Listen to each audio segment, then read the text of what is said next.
Have you ever looked at your list of interests, your half-started projects, and felt a quiet sense of disappointment? Not because you failed, but because you never truly began. If that feels familiar, stay with me. Because what's holding you back isn't a lack of passion or talent. It's a subtle but powerful misunderstanding of where real motivation lives. We live in an age of spectacular highlights. We scroll past polyglots speaking 10 languages, watch entrepreneurs build empires before 30, and witness artists creating masterpieces. And there's nothing wrong with wanting that brilliance for yourself. Ambition is a powerful fuel, but the way we consume these finished stories is secretly draining your tank. These platforms are engineered by sophisticated algorithms with one simple goal: to keep your attention. And they succeed brilliantly, but in doing so, they quietly damage something vital: your innate drive to learn. You see, when you watch someone's finished performance, you're not seeing the journey, you're seeing the premiere. You witness the fluent speech, but not the thousands of awkward, mispronounced words that came before it. You see the successful launch, but not the sleepless nights and failed prototypes that built it. No one posts their struggles, they post their pride. And this creates a pervasive, damaging illusion that success happens overnight. But here's the truth. Overnight success is almost always just years of invisible effort finally becoming visible. And this is where your motivation begins to wither. The moment you fixate on that dazzling result before you even take the first step, your mind becomes obsessed with the destination. I want to be fluent. I want to be successful. I want to reach that level. Suddenly, the daily actions required, the practice, the study, the repetition, start to feel like a heavy burden. Learning feels slow. Progress feels disappointing. Not because the process is flawed, but because your mind is constantly comparing your day 1 to their day 1000. You're trying to teleport to the mountaintop, and the sheer distance is paralyzing. But neuroscience reveals something fascinating about our drive. Dopamine, that chemical we associate with reward and motivation, isn't primarily released when you cross the finish line. It's released while you're in pursuit of it. When you only think about the result, you disconnect yourself from that natural, rewarding chase. You turn what could be an engaging game into exhausting labor. This is why so many people quit. Not from weakness, not from a lack of talent, but because they are mentally living in a future they haven't earned, while their body is still at the start. That gap between imagination and reality becomes a source of pain, and the mind seeks escape.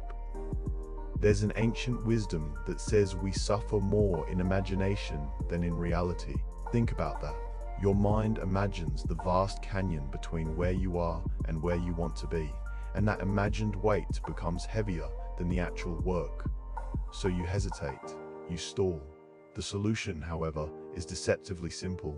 Stop focusing so intensely on the distant destination and start paying deliberate attention to the very next step.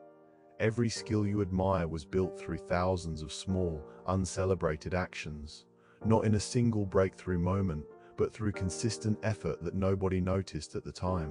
When you make this shift from result to process, something changes. Learning feels lighter. Practice becomes engaging, even playful. Progress becomes visible, not because the journey shrank, but because you stopped trying to leap across it. And in that space, motivation returns, not as harsh pressure, but as genuine curiosity. And curiosity is a far more powerful engine than pressure. It keeps you moving forward, even when the goal is nowhere in sight. Another pitfall of focusing solely on results is that it makes every small step feel insignificant. Imagine someone sitting at a piano for the first time. They press a key. It sounds clumsy, disconnected. If their mind is already dreaming of a grand concert hall, that first note feels like a failure. But the pianist who loves the process hears something else. That clumsy note isn't a mistake, it's information. It's an adjustment. Every awkward movement teaches the hands what to do next. Real progress rarely feels dramatic while it's happening. It feels ordinary. Sometimes it feels boring. But Ordinary repetitions, compounded over time, create extraordinary results. Consider an athlete. A sprinter doesn't wake up one day running at Olympic speed. They repeat the same drills day after day, year after year. Stride, breath, posture. From the outside, it looks repetitive. But inside that repetition, the body is silently rewiring itself. Muscles adapt. Neural pathways solidify. What once required intense concentration becomes automatic. Mastery hides inside the mundane routine. Our brains are also wired to distrust distant, blurry goals.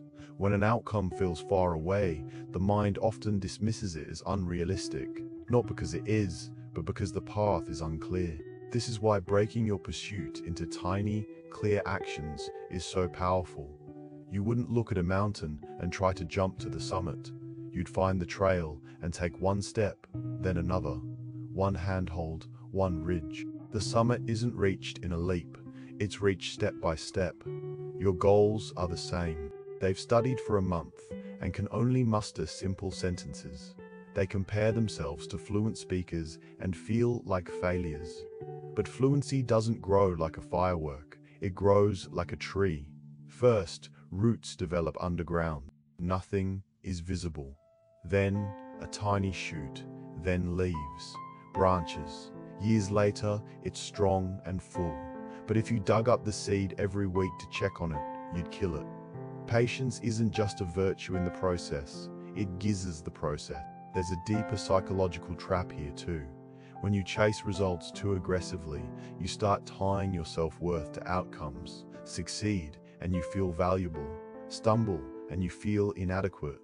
This creates a crushing pressure that can actually slow your learning. But when you focus on the process, you create a healthier dynamic. Each day becomes a simple question. Can I improve a little today? It's not a test of your value.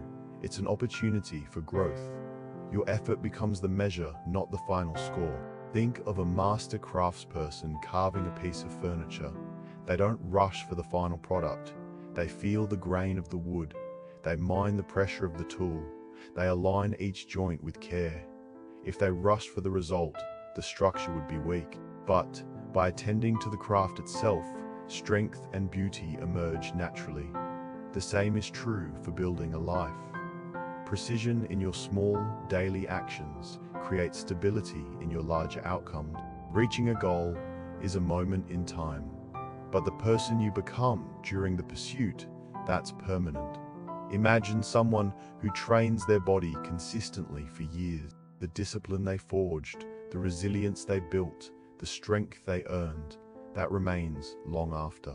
Artists filled sketchbooks with attempts before a masterpiece emerged. Each so-called failure wasn't an end, it was data, it was refinement. If you focus only on the result, you risk missing the most valuable part, the internal evolution, the patience you cultivate, the resilience you build, the discipline you strengthen. These qualities become part of your fabric. They become tools you can use anywhere in your life. So today, make one small shift. Stop asking, how long until I succeed? Start asking, what can I improve today? Not tomorrow, not next year, today. Improvement today leads to improvement tomorrow. And when consistent improvement becomes your habit, success ceases to be a distant target you desperately chase. It becomes a natural byproduct, something that finds you because you showed up, step by step, for the love of the walk itself. The journey isn't the price you pay to get the result. The journey is where the real living happens. Start walking.